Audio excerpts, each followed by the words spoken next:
Hello, thank you very much for watching Army Shakil 5858. I am Amir Budnam. I am thankful to all news resources. Following news have been reported by American, European, Canadian, African, Asian, Australian channels and AP, AFP and Reuters news agencies. Now the headlines. Israeli bombing in Gaza killed at least 40 people yesterday. That was in safe zone. Ukraine shot down many drones of Russia. Russian attack on many Ukraine neighbors. American presidential debate will be in few hours.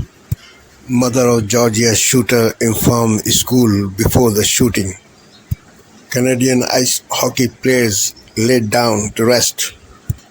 Princess of Wales released a video about her health. Now please watch the Tulsi Gabbard's part of the Trump transition team, and she is here.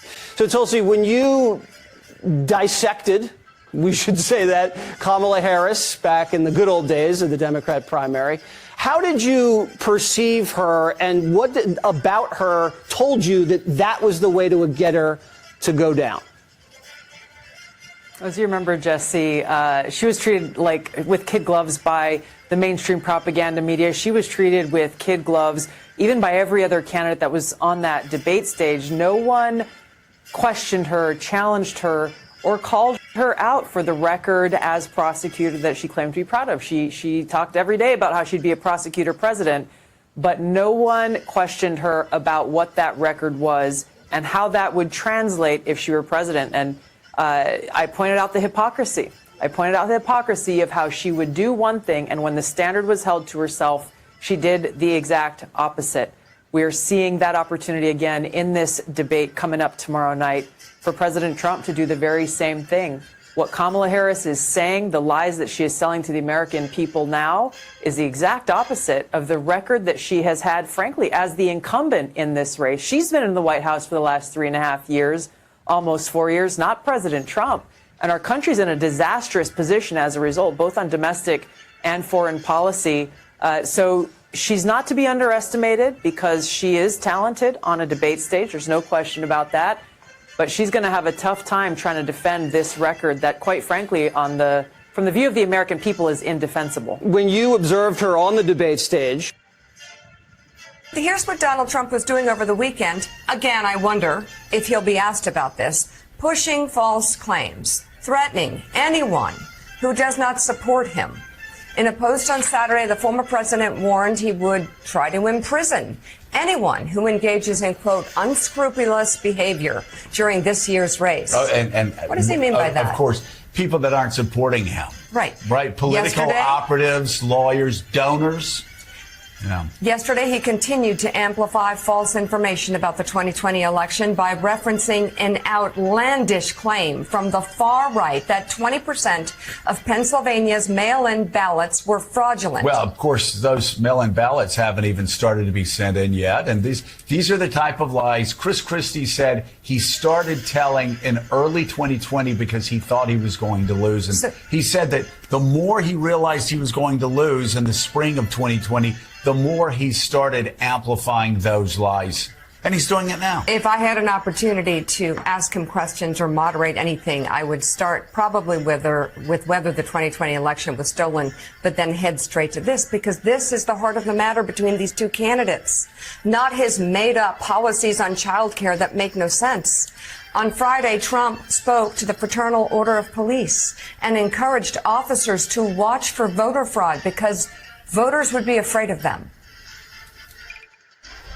You want to run a country that is based on fair and free voting? You're in serious trouble if you get caught trying to find out what are the real results of an election. It's an amazing thing. Do you ever see that? They go after the people that are looking at the crime, and they do terrible things to them. But the people that committed the voter fraud and everything, they can do whatever they want to do. It's so crazy. And I hope you, as the greatest people, just as great as there is anybody in their country, I hope you watch for voter fraud. So it starts early, it starts in a week. But I hope you can watch, and you're all over the place. Watch for the voter fraud, because we win. Without voter fraud, we win so easily. Hopefully we're going to win anyway, but we want to keep it down. You can keep it down just by watching, because believe it or not, they're afraid of that badge. They're afraid of you people. They're afraid of that more than anything else. They're afraid. So I hope you can watch. Well, they can watch all they want. You know, Donald Trump's own staff members watched in 2020. And do you know what they said? The person who's in charge of actually watching the election that Donald Trump put in charge, Chris Krebs said it was the cleanest, fairest election on record. Of course, Donald Trump, see, and this is the thing. People go, oh, I don't know what to believe because Donald Trump says this, but then I turn on this cable news channel that's lying for 24 hours a day on the right, and they tell me that what he's saying is the truth. Mm-hmm. Really? Tonight, extreme weather. The U.S. bracing for a potential hurricane and dangerous heat fueling wildfires in the west. First, the new tropical storm Francine expected to strengthen to a hurricane as soon as tonight before slamming the Gulf Coast. Al Roker is tracking it. And the raging inferno in California exploding, forcing thousands to evacuate. More than 30,000 homes and buildings under threat. We're in the fire zone. Also tonight, the final countdown to the debate, Kamala Harris and Donald Trump inside their last-minute preps before tomorrow's high-stakes showdown. The manhunt in Kentucky for a suspected highway gunman. New tonight, the warning to 911 before the shooting started. Just in, new police body cam of the suspect in the deadly Georgia school shooting more than a year before the massacre. What it reveals.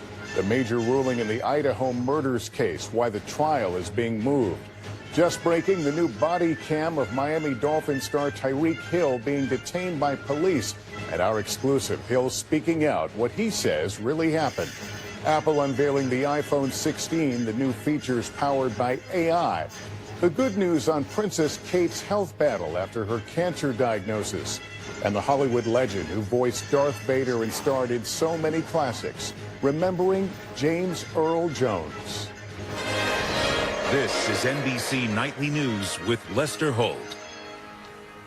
Good evening and welcome. Tonight, breaking news as we come on the air from Philadelphia. Vice President Kamala Harris and former President Donald Trump on the eve of their high-stakes first debate right here in the National Constitution Center. The first time ever they'll meet face-to-face.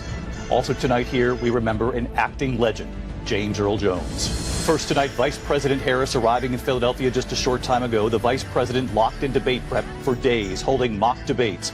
In a new interview that aired today, the Vice President saying former President Trump is, quote, not burdened by telling the truth. Tonight, how Donald Trump is preparing in these final hours, and the new poll just out tonight showing this presidential race is a dead heat. Mary Bruce, Rachel Scott, and Rick Klein on this new poll just in, all here in Philadelphia tonight. The news breaking late today, legendary actor James Earl Jones has died, one of America's most distinguished performers, a powerful presence on stage and screen. No, I am your father. The voice that defined one of the greatest villains in movie history, Steve Osunsami, with the tributes coming in. Also tonight, Tropical Storm Francine gaining strength. The storm expected to become a hurricane tonight as it now takes aim at the U.S. Ginger Z with the new track. The wildfire emergency at this hour, thousands of evacuations outside Los Angeles. Flames burning across more than 20,000 acres. Dozens of large fires burning in the west. Tonight, the urgent manhunt for a highway sniper suspect along Interstate 75. Several people shot and wounded. The alarming text authorities say he sent moments before he opened fire. Tonight, one of the police officers involved in the arrest of Miami Dolphins star Tyreek Hill, now on administrative duty. Hill pulled over and placed in handcuffs on the side of the road just hours before playing in the first game of the season. The deeply moving moment at today's memorial service for hockey brothers Johnny and Matthew Gaudreau, what Johnny Gaudreau's wife revealed during the service. Tonight, the return of Monday Night Football, the Jets' Aaron Rodgers taking the field for the first time since suffering that season-ending injury. The new host behind the wheel, Ryan Seacrest, makes his debut tonight on Wheel of Fortune. And Princess Catherine and her moving message tonight amid her battle with cancer. Millions reacting to what she said. From ABC News, this is ABC World News Tonight with David Muir. Reporting tonight from Philadelphia. Good evening tonight from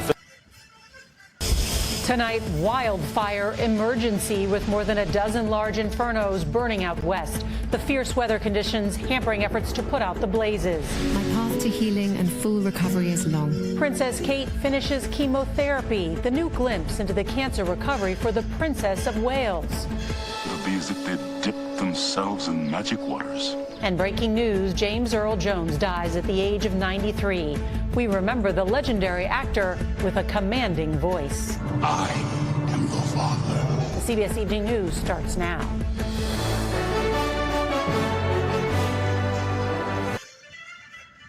I'm Jeff Bennett. And I'm Amna Nawaz. On the NewsHour tonight, as Kamala Harris and Donald Trump prepare for this week's debate in Pennsylvania, we speak with voters in that critical swing state about their views of the candidates. I generally just do not think that Mr. Trump could leave the country at all. He gets the job done. And when he gets the job done, it was always for the betterment of the country. New details emerge about how the mother of the alleged Georgia shooter warned the school ahead of time, why it wasn't enough to stop the attack. And in a new report, House Republicans blame the Biden administration for the chaotic Afghanistan withdrawal, but ignore the role played by the previous Trump administration.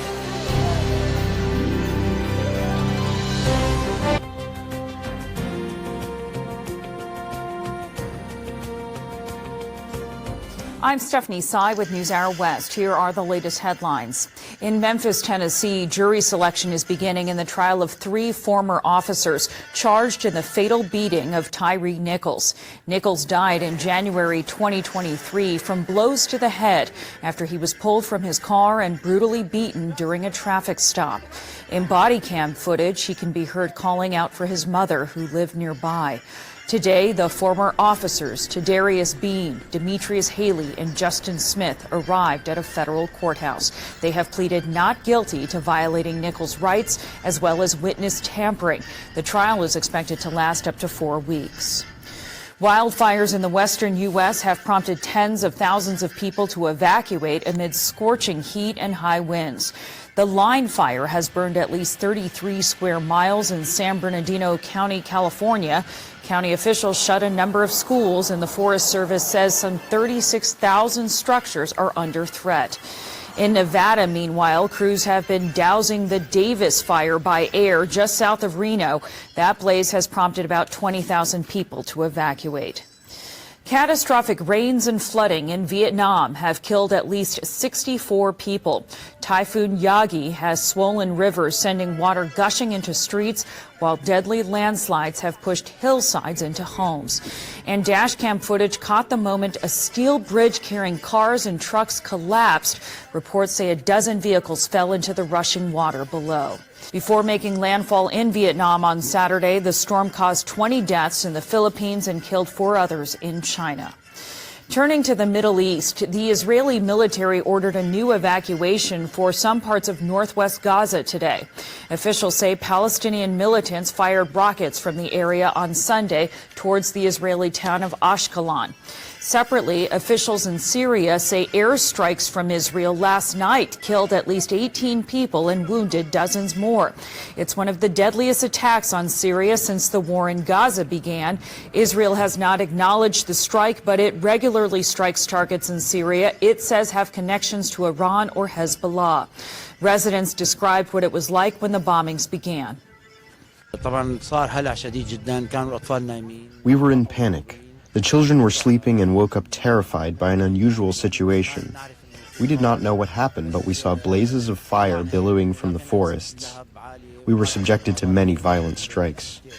Meanwhile, in the occupied West Bank, dozens of mourners attended a funeral procession for the American citizen killed there during an anti-settlement protest last week. Witnesses say she was killed by the Israeli military. Shainur Ezgi Egi also has Turkish citizenship, and the country's president says Turkey will seek justice for her death.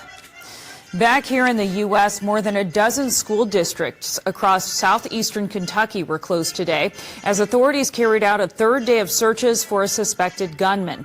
They believe 32-year-old Joseph Couch opened fire on 12 vehicles along Interstate 75 on Saturday. The shooting took place near the city of London, south of Lexington. 5 people were injured. Authorities say Couch sent a text message 30 minutes before the shooting vowing to, quote, kill a lot of people. Authorities continued the manhunt today, but said that the jungle-like terrain of the search area is complicating their efforts. The Biden administration has finalized regulations that will require insurers to cover mental health care on the same terms as physical conditions. The proposals are meant to build on the Mental Health Parity and Addiction Equity Act from 2008. Despite that earlier effort, the Biden administration says that less than half of American adults with mental illness received treatment as of 2020, and 70% of children who sought treatment were unable to get it. The final rule will expand coverage for 175 million Americans with private insurance. The move is likely to draw legal pushback from the healthcare industry. Across the pond, Britain's Princess of Wales, Kate, says she has finished chemotherapy and will make a gradual return to work. The 42-year-old announced in March that she was being treated for an undisclosed type of cancer. In a video released today that also featured her husband, Prince William, and their 3 children, the princess said her recovery is far from complete. Doing what I can to stay cancer-free is now my focus. Although I have finished chemotherapy, my path to healing and full recovery is long. The princess last appeared in public for the men's Wimbledon final in July, where she received a stadium-wide standing ovation. And one of the world's most recognizable voices has gone silent. Actor James Earl Jones has died. He got his start at a time when leading roles were rarely available for black actors. His early parts came on Broadway before Jones expanded into film acting. He went on to win 2 Tony Awards, 2 Emmys, an honorary Academy Award, and a Grammy. But it was perhaps his voice that resonated the most for fans. From his famous "This is CNN" to Mufasa in The Lion King, to, of course, Darth Vader in Star Wars. If you only knew the power of the dark side, Obi-Wan never told you what happened to your father. He told me enough. He told me you killed him. No. I am your father. The power of Jones's voice was all the more astonishing given his early battle with a stutter. In 2014, Jones sat down with our Jeffrey Brown to discuss that and how the characters that he connected with the most also struggled with language. When I was nothing but a little boy down there on the farm boat making, I used to wrestle hogs to the ground and kill a giant. Ain't no hog get away from me yet. Very simple people. People who don't articulate much. People like me who don't have language, who are inarticulate. I like Hoke in Driving Miss Daisy. Hoke invents a language of his own. He doesn't know how to use English as you and I are doing right now, but he has a way of talking that is quite poetic. James Earl Jones was also seen as a pioneer, paving the way for the likes of Denzel Washington and many others over his 7-decade career. James Earl Jones was 93 years old. Still to come on the News Hour, Tamara Keith and Amy Walter weigh in on the presidential candidates' battle for swing state voters. An Ohio town seeing a large number of migrants moving in enters the political spotlight. And a new book on how seeing the good in others is also good for you.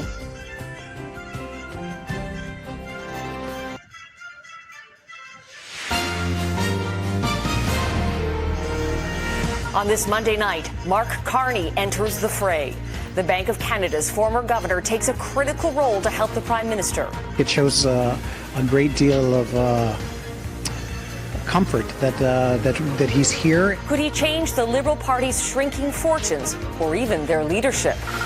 Peter Nygaard, sentenced. A Toronto court delivers its punishment for the disgraced fashion mogul and convicted sex predator. Plus, an update on Kate, where things now stand with the Princess of Wales in her battle against cancer. I am your father. Remembering an acting legend, the power of James Earl Jones's performances. Global National with Donna Friesen.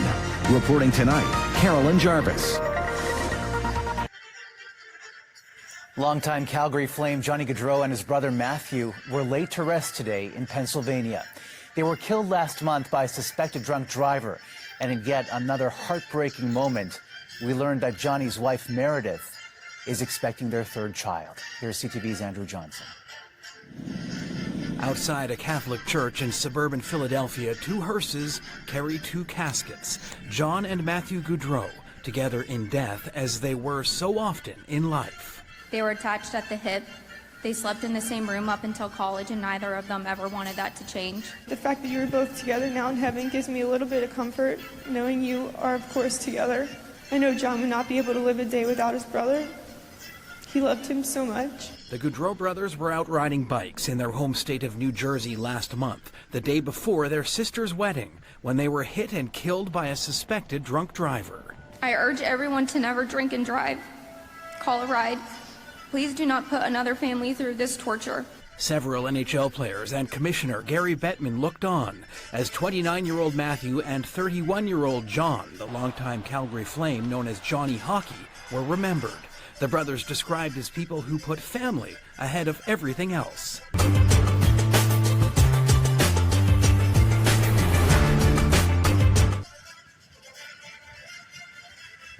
Tonight, Canadian travelers bracing for flight cancellations again.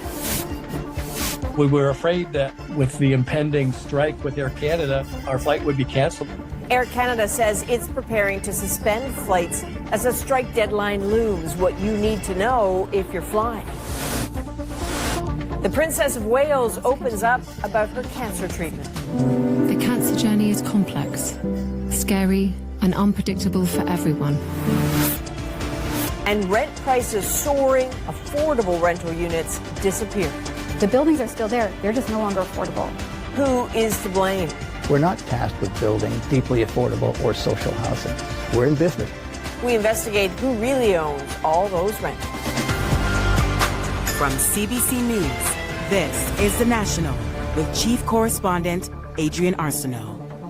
Thanks for joining us. We begin tonight with a travel nightmare in the making. Air Canada. Welcome to Democracy Now!, democracynow.org, the War and Peace Report. I'm Amy Goodman. Israel's war on Gaza has entered its 12th month as the official death toll nears 41,000, though that's believed to be a vast undercount. Israel killed at least 8 Palestinians Saturday in an airstrike on a school housing displaced people in the Jabalia refugee camp. Meanwhile, the UN Special Rapporteur on the Right to Food, Michael Fakhri, has accused Israel of carrying out a starvation campaign in Gaza. The World Food Programme warns some 2.2 million Palestinians in Gaza remain in urgent need of food and humanitarian aid.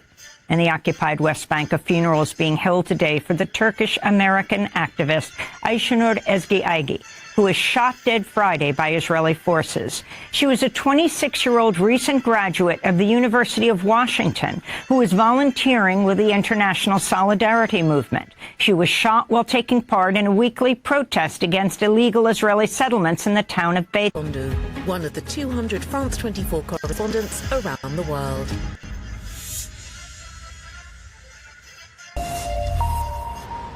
Good morning, you're watching France 24. I'm Oliver Farry and this is Daybreak. 40 people are dead and 60 wounded in an Israeli strike on Gaza in an area that had been designated a humanitarian zone. The strike on the Mawazi community west of Khan Yunis targeted a Hamas command and control centre, according to Israel. Kamala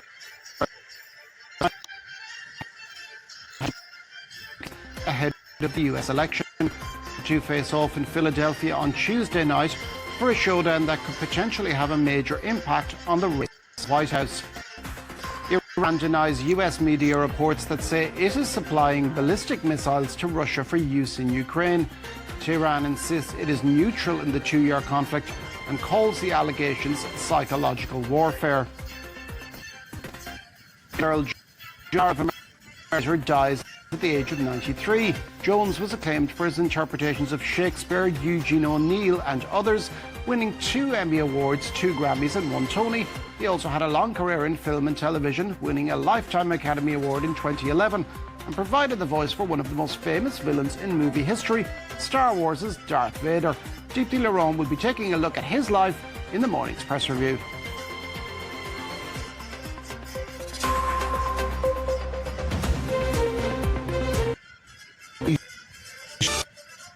Good afternoon. It's 12 p.m. in Singapore and Hong Kong, 9:30 New Delhi and 11 o'clock in Jakarta. I'm Ilakia Silveraji at this hour. A big bridge in northern Vietnam collapses after being hit by Typhoon Yagi. The storm has killed more than 60 people since slamming into the country. Heavy rains have damaged factories in the export-focused northern industrial hubs. Australia plans to ban children from using social media with a minimum age limit as high as 16. The Prime Minister vows to get kids off their devices to the footy fields. Pope Francis calls for action to protect young people from abuse in Timor-Leste as the Catholic majority nation is set to celebrate Mass with more than half of the country's 1.3 million people expected to attend.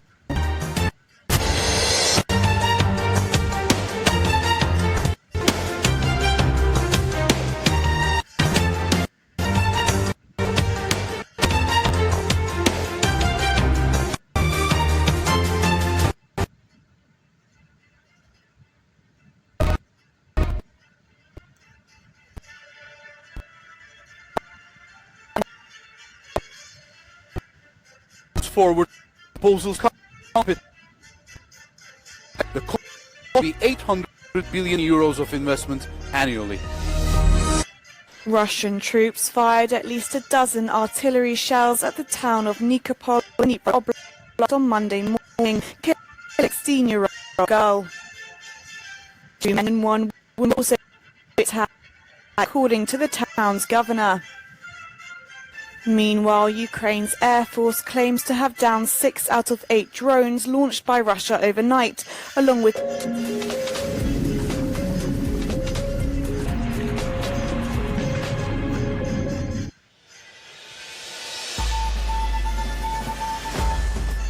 Today, the federal government follows South Australia, moving to ban young people from social media platforms. This is a basic standard that's about protecting children from the harms of addictive social media.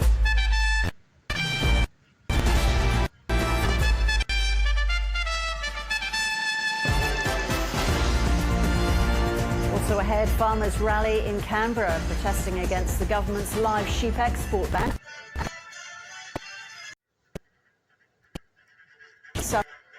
Over paid No, I am your father. And the voice of Hollywood actor James Earl Jones dies at the age of 93.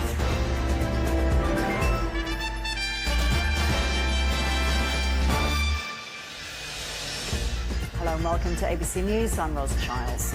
The Prime Minister says the government will look to introduce a bill to ban children from social media within the year, but the minimum age to use platforms is yet to be determined. Anthony Albanese says the safety, mental and physical health of Australian children should be paramount. He wants laws preventing people aged under 16 from using social media platforms such as Facebook.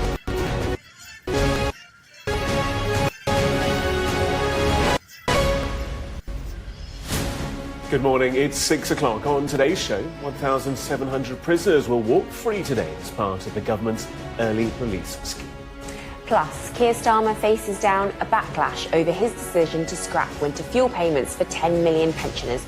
MPs will vote tonight. We'll bring you all the details. It's Tuesday, the 10th of September.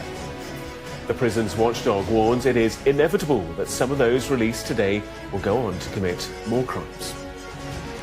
In an intimate family video, the Princess of Wales speaks about her relief at the end of chemotherapy. Doing what I can to stay cancer-free is now my focus. Although I have finished chemotherapy, my path to healing and full recovery is long. Also ahead, at least 40 Palestinians have been killed in an Israeli airstrike on a humanitarian zone in Gaza. The biggest moment of the US election so far, Kamala Harris and Donald Trump preparing to face off in the first presidential debate. I am your father. And one of the most famous voices in cinematic history, tributes being paid to James Earl Jones, who's died aged 93.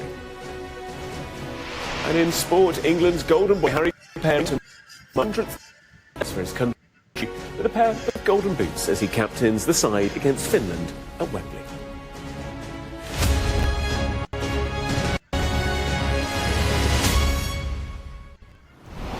Very good morning.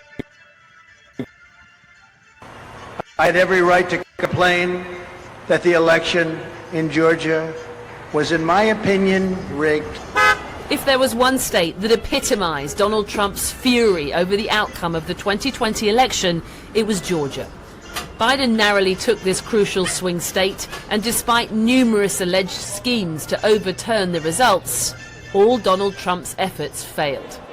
Now, with the next presidential election just weeks away, the former president's allies stand accused of trying to sow chaos with a last-minute change of election rules. We're just tweaking the rules a little bit to make sure that it works the same across the board. This is about suppressing the vote of black and brown people and women here in Georgia. Georgia is the birthplace of the civil rights movement. There is nothing they don't know about voter suppression here, which is why the appointment of 3 pro-Trump individuals to the state election board and their introduction of a slate of new voting rules that allow individuals to question the outcome of the elections has Democrats and even some Republicans up in arms. We've been pushing back against misinformation. One Republican in particular. Remember him? So what are we going to do here, folks? I only need 11,000 votes. Fellas, I need 11,000 votes. Give me a break. Well, Mr. President, the challenge that you have is the data you have is wrong. It's Brad Raffensperger, Georgia's Republican Secretary of State, And we have fair, secure, accurate elections here in Georgia. who famously refused to do Trump's bidding in 2020, was then removed from the state's election board and Trump loyalists installed instead. And it's they who've passed new rules to make it easier to challenge election results in the future.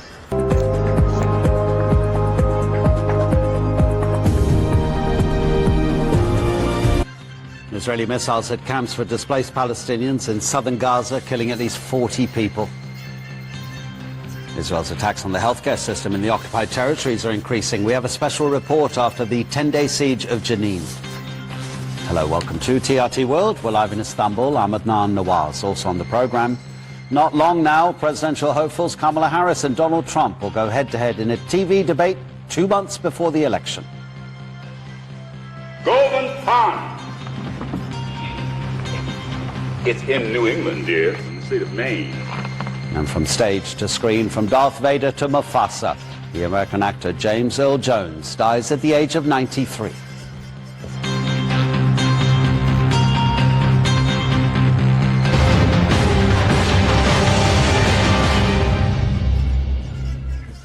Israeli airstrikes have targeted a camp for displaced Palestinians, killing at least 40 people in India.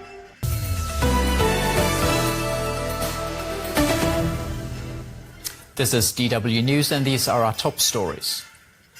Germany is to expand border controls to all its land frontiers from next Monday. The measures will initially last 6 months. The coalition government is under pressure to bolster security following a series of Islamist-linked attacks. Interior Minister Nancy Faeser says the aim is to stem irregular migration. The measures come after strong electoral showings by the far right. Turkish authorities have vowed to bring the killers of a young girl to justice. 8-year-old Narine Guran's remains were found in a river in the southeastern province of Diyarbakir. She had been missing for 19 days. Her disappearance sparked a national search. President Recep Tayyip Erdogan says she was brutally murdered. The actor James Earl Jones has died at the age of 93. His voice gave life to iconic characters such as Darth Vader and the Lion King's Mufasa. He was a celebrated icon of stage and screen. During his career, he won a host of awards, including Emmys, Tony Awards, a Grammy, and an honorary Oscar. This is DW News from Berlin. There's more news on our website at dw.com.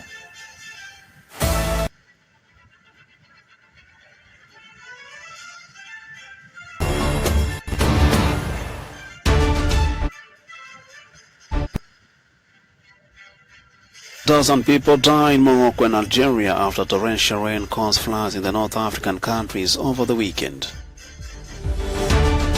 Despite being named winner, Algeria's president joins his two challengers in criticising irregularities in Saturday's presidential poll. At least a dozen people have died in Morocco and Algeria after torrential rains caused floods in the North African countries over the weekend. The floods destroyed homes and critical infrastructure. Officials in Morocco said 11 people were killed in rural areas with major roads. Meanwhile, in neighboring Algeria, authorities said at least 5 people died in the country's desert provinces. Meteorologists had predicted that a rare deluge could strike North Africa's Sahara Desert, where many areas receive less than an inch of rain a year. He was declared winner of Algeria's presidential election with almost 95% of the vote. But just hours later, President Abdelmadjid Tebboune joined his two challengers in criticising the results. The three campaigns jointly issued a statement accusing the country's election commission of announcing contradictory figures. When the polls closed on Saturday, the election authority had announced a 48% voter turnout, but later revised this down to just 5.6 million of the country's roughly 24 million voters, less than 1 in 4. Before the three candidates joined in questioning the discrepancy, both of Tebboun's challengers had raised questions about it, citing their own tallies. The claims of irregularities mar what had earlier appeared to be a landslide victory for the 78-year-old head of state. Elections in Algeria have historically been carefully choreographed affairs that has shocked Algerians. It's unclear what will happen next, whether this will prompt legal challenges or delay the final certification of the result.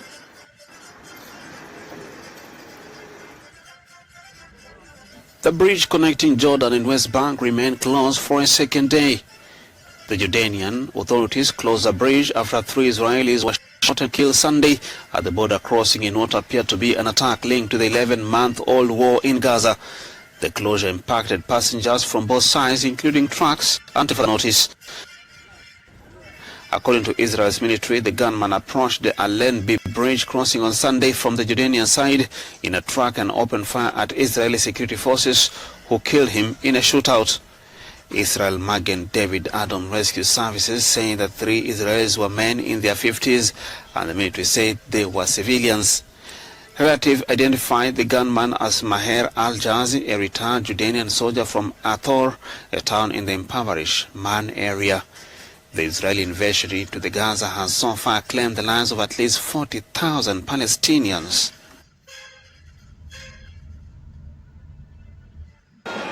Record numbers of Israelis protested Saturday against the government's failure to secure the return of remaining hostages in Gaza. Arrested of demonstration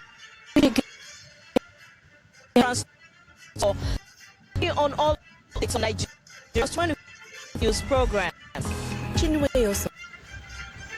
Thank you for watching and privilege of your time. This is Amir Shakil 5858. I am Amir Woodman. Have a good life.